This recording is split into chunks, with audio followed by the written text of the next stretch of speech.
अब हम देखते हैं नॉर गेट से नॉट गेट बनाना।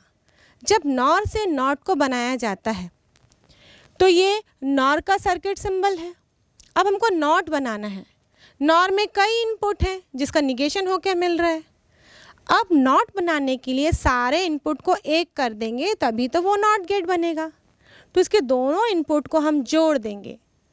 जब दोनों इनपुट को जोड़ देते हैं तो ये दोनों इनपुट में सेम सिग्नल जा रहा है। चाहे ए लिखो चाहे बी लिखो, दोनों का एक ही मतलब है। सत्यता सारणी में हम देखें ए और बी लिखे, दोनों को 0 लिखा है या दोनों को 1 लिखा है, और दोनों का एक ही मतलब है, दोनों सिग्नल एक ही बन चुके हैं। तो आउटपुट में चाहे आप ए बार लिखो चाहे बी बार लिखो, वो निगेशन होके मिल रहा है। तो 0 का उल्टा 1 और 1 का उल्टा 0। तो नॉर गेट किस में कन्वर्ट हो गया? नॉट गेट में। अब हम नॉर से और गेट बनाएंगे। नॉर गेट कैसे बना? जब और में नॉट को जोड़ा गया। अब नॉट को तो हटाना नहीं है, तो इस नॉर गेट के सामने एक और नॉट गेट लगा देंगे तो ये और गेट की तरह काम करेगा। अगर सर्किट में हम देखें, ये है नॉर गेट जिसका ऑपरेशन होता है y डैश बराबर a प्लस बी का बार। यहाँ पे प्लस हो रहा है और यहाँ पर उसका बार मिल रहा है। अब इसके सामने एक और नॉट गेट लगाएंगे, लेकिन ये नॉट गेट कैसा होगा? ये नॉर गेट से ही बना हुआ नॉट गेट होगा। तो नॉर गेट से नॉट कैसे बनाते हैं अभी हमने देखा। इसके दोनों टर्मिनल को हम जोड़कर एक कर देंगे तो वो किसकी तरह काम करेगा? नॉट गेट की तरह। तो यहाँ पर हमने एक नॉट गेट लगा दिया जो कि और गेट से ही बनाया गया है। अब इसका फंक्शन कैसे होगा? y बराबर होगा a प्लस बी का बार। ये तो इनपुट जा रहा था, इसका निगेशन या कॉम्प्लीमेंट हमको मिलेगा, तो इसके ऊपर एक और बार लगा देते हैं। कॉम्प्लीमेंट का कॉम्प्लीमेंट एक दूसरे को कैंसिल कर देंगे और ये हो जाएगा y बराबर a प्लस बी। ये और गेट का तार्किक कथन है। अब इसकी सत्यता सारणी देखते हैं। a और b 0 0 1 0 0 1 1 1। अब प्लस करेंगे दोनों को तो 0 0 0 1 0 1 0 1 1 1 और 1 1। अब इसका निगेशन जो कि नॉर गेट का आउटपुट होता है तो ये हो जाएगा 0 का उल्टा 1 1 का उल्टा 0 1 का उल्टा 0 1 का उल्टा 0। अब इसका निगेशन, क्योंकि फाइनली तो यही आउटपुट में मिल रहा है।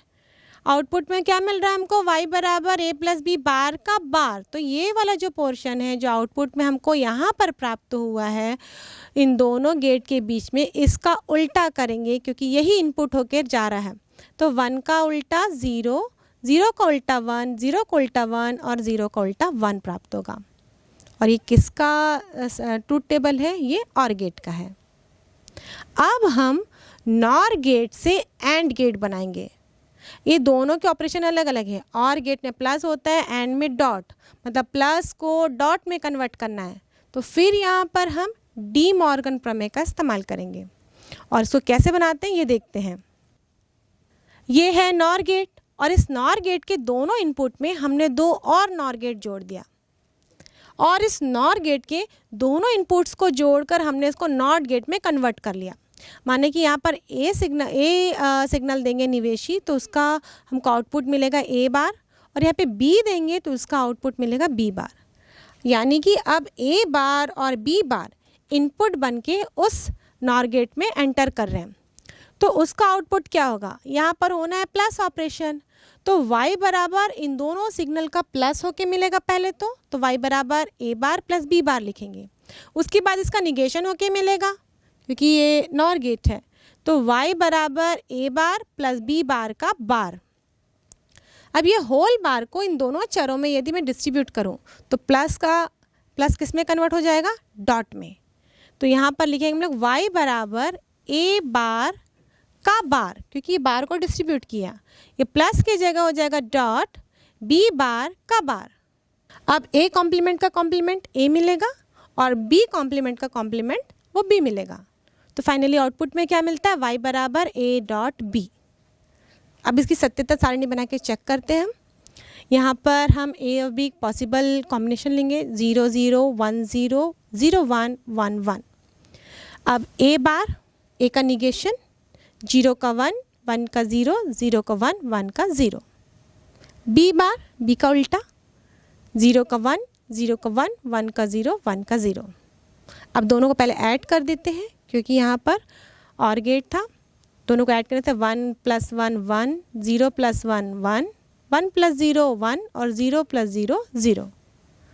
अब उसका कॉम्प्लीमेंट लेंगे हम, मतलब जो ये मिला हुआ है a बार + b बार, इसका कॉम्प्लीमेंट लेंगे तो 1 का 0, 1 का 0, 1 का 0 और 0 का 1। तो इस प्रकार हम a और b के पॉसिबल कॉम्बिनेशन को फाइनली आउटपुट के साथ मिलाएं तो ये किसकी सत्यता सारणी बनती है? ये बन जाती है एंड गेट की सारणी। तो इस प्रकार हमने नॉर गेट को कन्वर्ट कर दिया है एंड गेट में। और हमने 6 प्रकार के कन्वर्शन देखे जिसमें हम नैंड गेट और नॉर गेट को अन्य किसी भी मूलभूत गेट की और एंड और नॉट में कन्वर्ट कर सकते हैं। ऐसे ही यहाँ पर गेट से जुड़े छोटे छोटे परिपथ दिए जाते हैं और उन गेट्स को हमको पहचानना रहता है या फिर उनका तार्किक कथन लिखना पड़ता है और सत्यता सारणी बनाना पड़ता है। ऐसे क्वेश्चन एग्जाम में आते हैं। तो इस प्रकार के गेट के से जुड़े हम छोटे छोटे क्वेश्चंस को हल करने की कोशिश करते हैं। बोर्ड एग्ज़ाम में और कॉम्पिटिटिव एग्ज़ाम में इस प्रकार के क्वेश्चंस हमको एग्ज़ाम में देखने को मिलते हैं जिसमें कई गेट्स के कॉम्बिनेशन दे दिए जाते हैं और उसका तार्किक समीकरण हमको लिखना पड़ता है और उसके सापेक्ष हमको सत्यता सारणी बनानी होती है। तो हम कुछ क्वेश्चंस को हल करने की कोशिश करते हैं। यह है पहला सर्किट जिसमें कि देख सकते हैं आप यहाँ पे 2 नॉट गेट हैं जिसको a और b से रिप्रेजेंट किया है।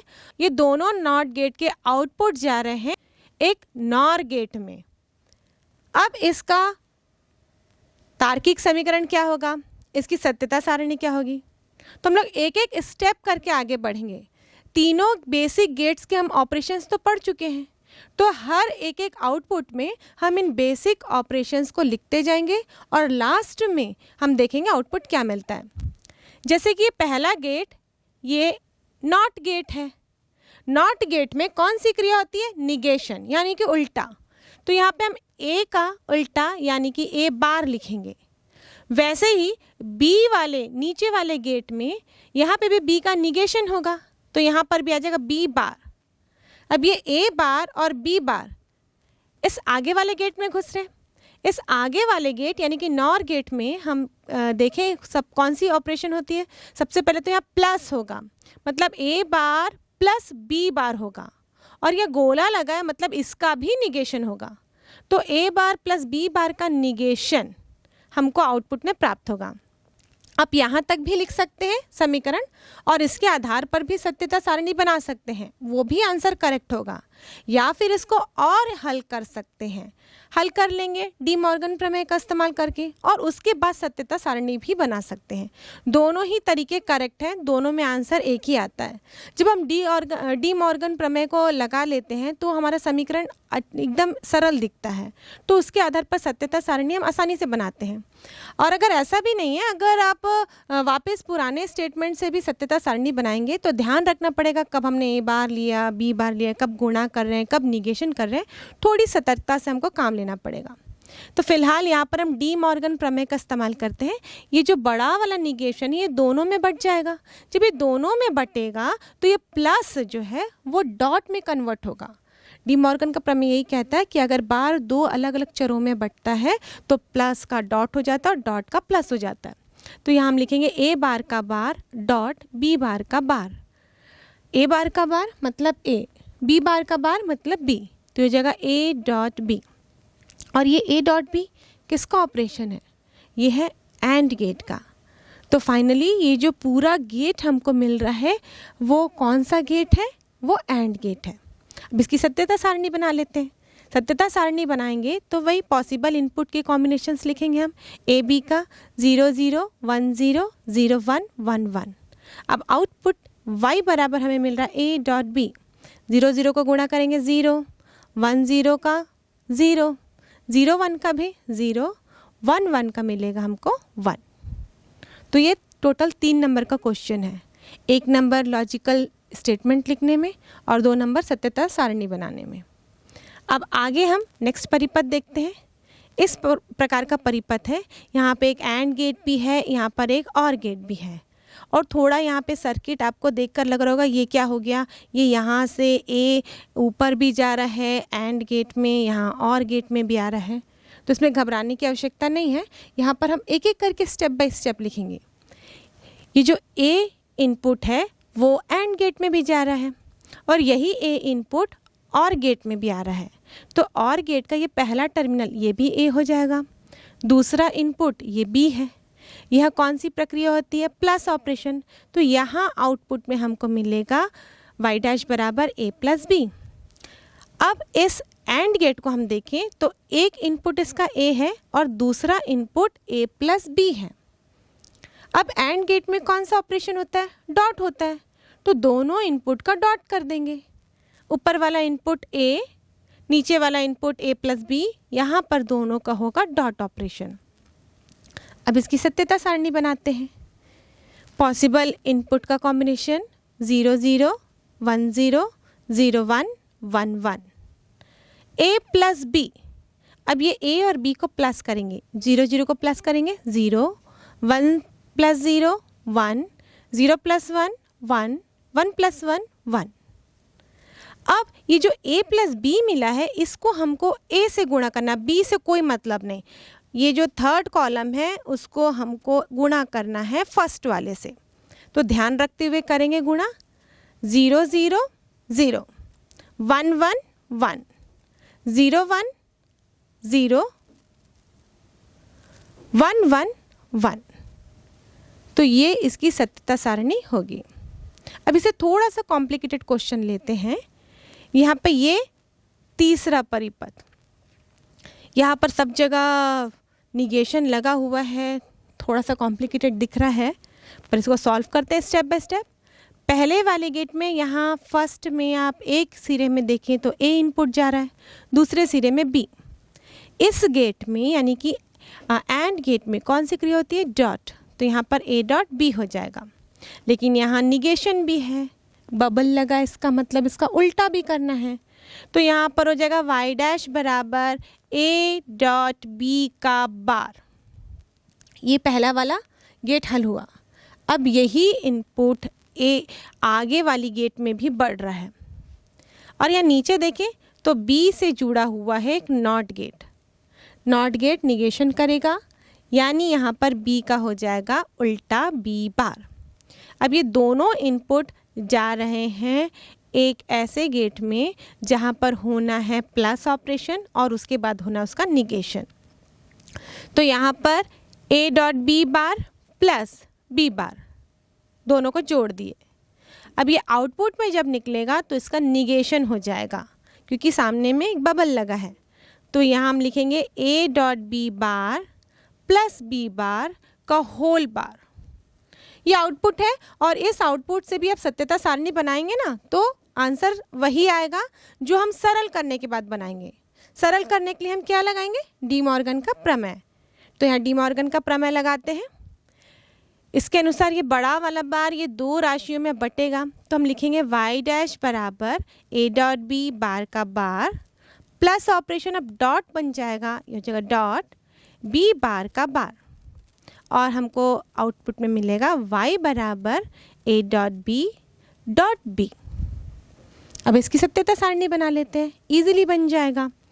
a डॉट बी, पहले a b पॉसिबल कॉम्बिनेशन 0 0 1 0 0 1 1 1। अब ये a डॉट बी, तो पहले हम a डॉट बी निकाल लेते हैं। अगर a डॉट बी निकालें हम तो a डॉट बी करेंगे तो होगा 0 1 0 0 0 1 0 1 1 1। अब इसको हम b से गुणा करते हैं, तो b से गुणा करेंगे 0 इंटू 0 0, 0 इंटू 0 0, 1 इंटू 0 0, 1 इंटू 1 1। तो ये इसकी सत्यता सारणी होगी। कभी इस प्रकार का भी क्वेश्चन आता है जिसमें पूरी सत्यता सारणी बनाने को नहीं कही जाती, बल्कि कुछ इनपुट के मान दे दिए जाते हैं और बस उन्हीं के संगत निर्गत मान हमको लिखना पड़ता है। जैसे कि इस सर्किट को हम देखें तो एक सर्किट हमको दी गई है और इसमें केवल बोला जा रहा है a बराबर 0 और b बराबर 0 के लिए आउटपुट निकालो। मतलब जब दोनों ही इनपुट लो हो तब आउटपुट क्या होगा, या जब दोनों ही इनपुट हाई हो, ए बराबर भी 1 हो, बी बराबर भी 1 हो, तो आउटपुट क्या होगा। उस कंडीशन में सबसे पहले हमको लिखना पड़ेगा इसका तार्किक समीकरण, लॉजिकल स्टेटमेंट। यहाँ ए जा रहा है, यहाँ से बी जा रहा है, यहाँ पर पहले तो प्लस होगा तो होगा ए प्लस बी, यहाँ बबल लगा है तो निगेशन होगा, तो ए प्लस बी का बार। ये एक इनपुट इस वाले गेट के लिए रेडी है, ये दूसरा इनपुट बी है, यहाँ पे होना है डॉट ऑपरेशन, तो ये होगा ए प्लस बी का बार इंटू बी। अब इसी के आधार पर हम आउटपुट निकालेंगे। हमको क्या चाहिए, ए बी, तो 0 0 चाहिए, 1 1 चाहिए, बाकी इनपुट के कॉम्बिनेशन हमें नहीं चाहिए। ये ए प्लस बी निकालेंगे, 0 प्लस 0 0, 1 प्लस 1 1, फिर ए प्लस बी का बार चाहिए तो बार कर देंगे, यहाँ पर 0 का उल्टा 1, 1 का उल्टा 0। अब इस a प्लस बी के बार को जो आंसर आया इसको हमको b से गुणा करना है, तो ये हो जाएगा 0 इंटू 1 इक्वल टू 0 और 1 इंटू 0 इक्वल टू 0। तो चाहे दोनों इनपुट लो हो चाहे दोनों इनपुट हाई हो, आउटपुट में हमको 0 ही मिल रहा है, यानी कि लो वोल्टेज ही प्राप्त हो रहा है। आप यहाँ पर इतना बड़ा सा डिवाइस देख रहे हैं जिसमें बहुत सारे इलेक्ट्रिक सर्किट नज़र आ रहे हैं, कुछ तारें यहाँ से निकली है, कुछ यहाँ से निकली है। गैस करिए ये क्या हो सकता है। आपको जान के आश्चर्य होगा, ये कंप्यूटर ही है जो पहले इस तरह से दिखाई देता था। आप सोच रहे होंगे इस कंप्यूटर में काम करने से तो अच्छा अपने दिमाग में ही जोड़ घटाना कर लिया जाए। आपके ये जो कंप्यूटर आपके यहाँ पर मौजूद है ना, वो इससे ज़्यादा कॉम्पैक्ट और ज़्यादा सुरक्षित, सेफ है। लेकिन फिर भी साइंटिस्ट लोगों ने हार नहीं मानी और इतने से बड़े कंप्यूटर को धीरे धीरे वो डेस्क के ऊपर ले आए और अब हाथ के ऊपर ले आए। ये कैसे संभव हो पाया? क्योंकि इन इलेक्ट्रॉनिक डिवाइसों में लगा होता है अर्धचालक युक्तियाँ, जैसे कि डायोड, ट्रांजिस्टर और कई रजिस्टर, ऐसे कई इसमें इलेक्ट्रॉनिक डिवाइसेस लगे होते हैं, जिनके कारण इनका स्ट्रक्चर बढ़ जाता है, हैवी हो जाता है। अब ये छोटा कैसे हो गया? जब साइंटिस्ट लोगों ने इसके ऊपर बहुत ज़्यादा ही खोज करने की कोशिश की, तब उन्होंने सारे डिवाइस को एक चिप के ऊपर ले आया। अब डायोड, ट्रांजिस्टर, रजिस्टर, कैपेसिटर, ये सारी चीज़ें एक चिप के ऊपर इंटीग्रेट हो जाती हैं और ये चिप कहलाता है आईसी, यानी कि इंटीग्रेटेड सर्किट, जिसे हम हिंदी में कहते हैं एकीकृत परिपथ। और इस डिवाइस के कारण, यानी कि इस आईसीज के कारण ही संभव हो पाया है छोटे डिवाइसों की कल्पना करना। और ये इतना बड़ा कंप्यूटर अब छोटे से डेस्कटॉप और लैपटॉप में कन्वर्ट हो गया। अब इस आईसी का फायदा क्या हुआ? पहला तो ये समझ में आ गया कि इसका आकार बड़े से छोटा हो गया। दूसरा, जब इस बड़े डिवाइस को जोड़ते हैं तो सर्किट की आवश्यकता होती है, पर जब ये सारी चीजें एक छोटे से चिप में एकीकृत हो जाती है तो ये सस्ता भी हो जाता है। तो ये आकार में छोटा हो जाता है, ये सस्ता हो जाता है और बड़े बड़े तार लटके ना होने के कारण इसमें शॉर्ट सर्किट का भी खतरा कम हो जाता है और ये आसानी से एक जगह से दूसरे जगह उठाकर ले जाए भी जा सकते हैं। छोटा है, कॉम्पैक्ट है, इसलिए हम इसको उठा के ले जाते हैं। इसका वजन भी कम हो जाता है और ये कम शक्ति में भी काम करते हैं। तो आप सोच रहे होंगे कि आईसीज के केवल फायदे ही हैं, लेकिन आईसी एप्लीकेशंस भी हैं, जैसे कि इसमें ट्रांसफार्मर और इंडक्टर दोनों को एक साथ हम इंटीग्रेट नहीं कर सकते।